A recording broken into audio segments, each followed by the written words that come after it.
প্রবেশের বিষয়ে কথা বলার জন্য আমরা আসলাম 5 জন ERF থেকে। আপনারা জানেন ERF হচ্ছে ইকোনমিক রিপোর্টার্স ফোরাম।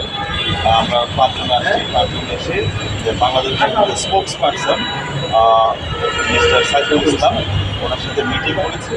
ওনারা যেই পজিশনে আছেন সেটা হচ্ছে যে সাংবাদিকরা যেসব কিছু শর্ত ছিল যে ফোন কল করে ভিতরে যদি অনুমতি দেয় তাহলে যেতে পারবে, ওনারা এই অবস্থানে অনড় আছেন।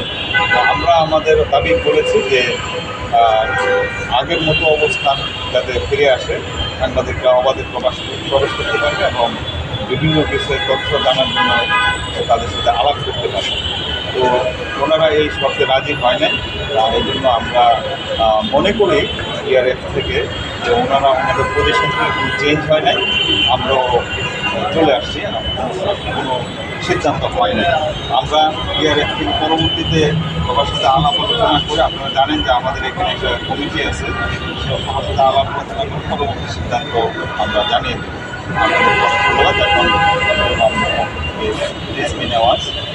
কথা হচ্ছে যে আমরা যেটা বুঝছি, মনিটারি পলিসি ডিক্লেয়ার করার জন্য ওনাদের প্রেস ব্রিফিং করার একটা বাধ্যবাধকতা আছে। আমাদের মনে হয়েছে যেটা ওরা আসলে চায় যে আমরা যেন এসে প্রেস ব্রিফিংটা কভার করি।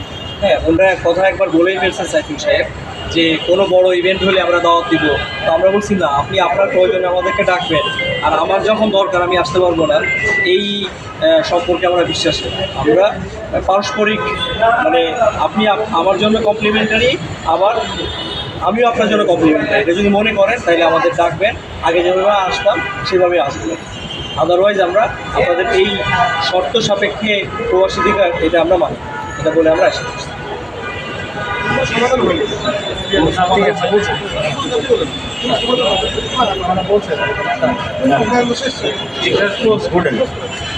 Thank you so much.